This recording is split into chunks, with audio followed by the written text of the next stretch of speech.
So like in the last problem that we covered, this is also an implicit equation. But if we look at this very carefully, we see that there's product rule being involved in this implicit equation. Now that we've identified that product rule has to be used in finding the derivative of this implicit equation, we can find the derivative now. So if you take the derivative of sine x, y, and the derivative of 10x, we get that the derivative of sine is just cosine. According to chain rule, we have to keep the inside the same, but then we have to multiply by the derivative of the inside.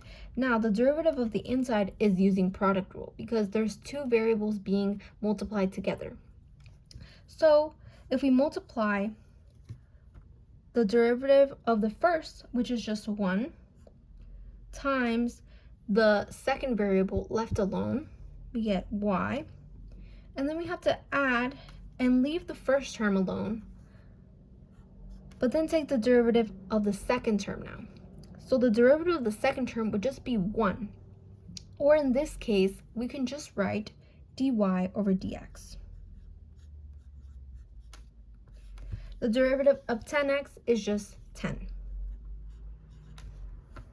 So this is what we have so far. Now, if we, simplify this, cosine xy times y plus x dy dx.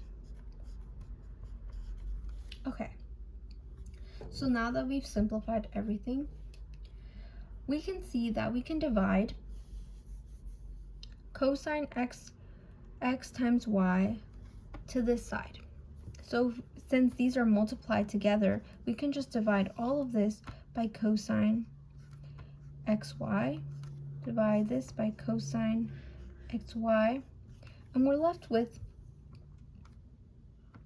y plus x dy dx is equal to 10 over cosine xy.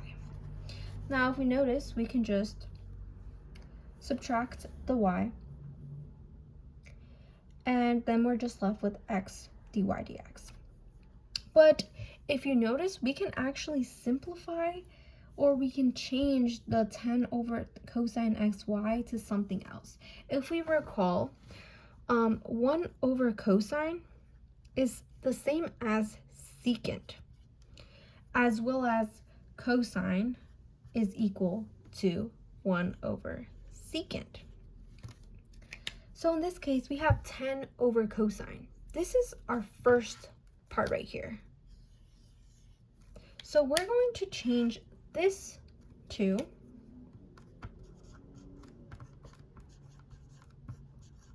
we're going to change this to 10 secant xy. And then we're going to subtract our y,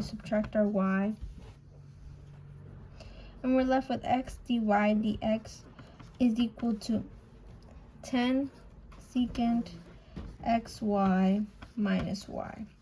If we divide the x on both sides,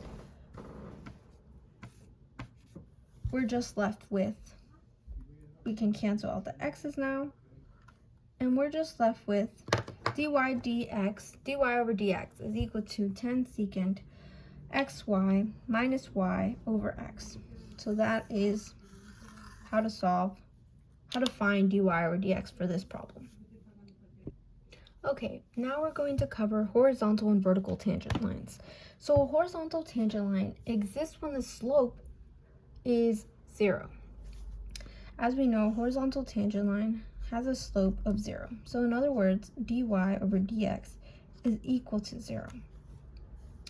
A vertical tangent line, its slope or derivative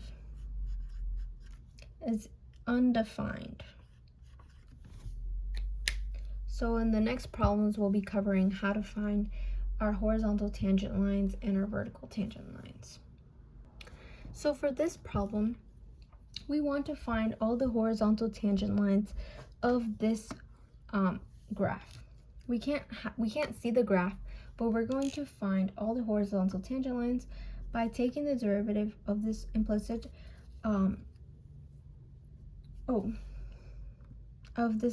equation in order to find the horizontal tangent line. So if we take the derivative of all these terms, we get that it's 6x plus 2 dy dx is equal to 0. If we minus the 6x on this side, divide by 2, we get that dy over dx is equal to 6x, negative 6x, divided by 2. Or in other words, dy over dx is just equal to negative 3x divided by 2. Sorry, I had written this equation wrong. So it's 3x squared plus 2y squared equal to 16. So if we take the derivative of 2y squared, we would get 4y dy over dx and equal to 0. And then we would subtract the negative 6x divided by the negative 4y, and then we would be left with dy over dx is equal to negative 3x over 2y. Now, when does this slope equal 0? Now, the slope will only equal 0 if the numerator equals 0.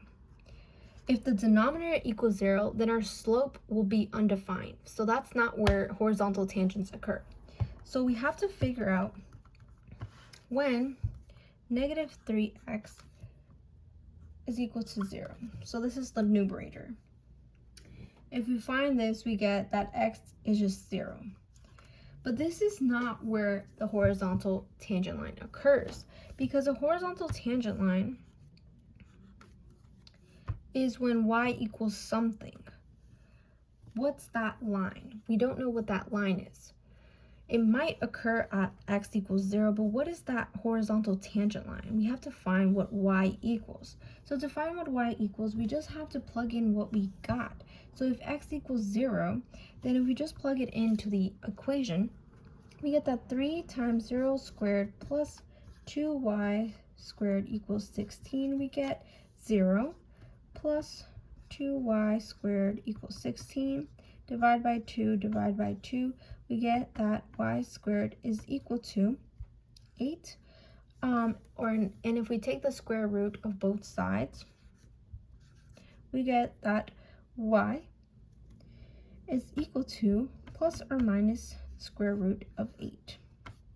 This is where the horizontal tangent line. This is the horizontal tangent line.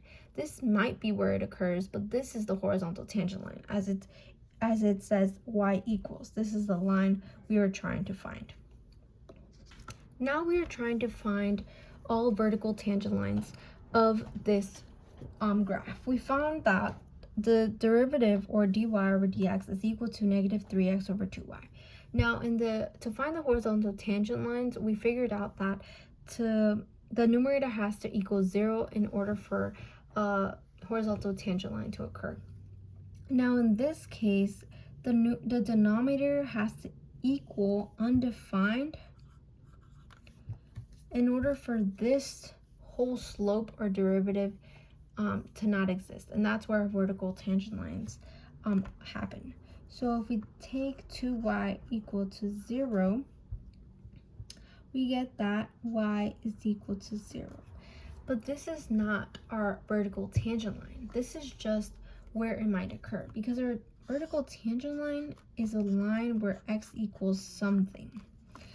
Like similar to the last problem, we just plug in what we found.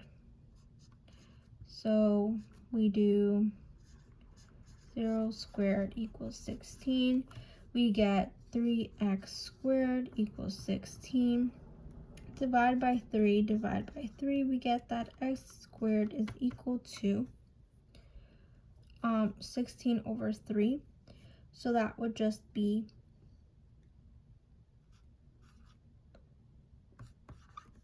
and if we take the square roots of both sides,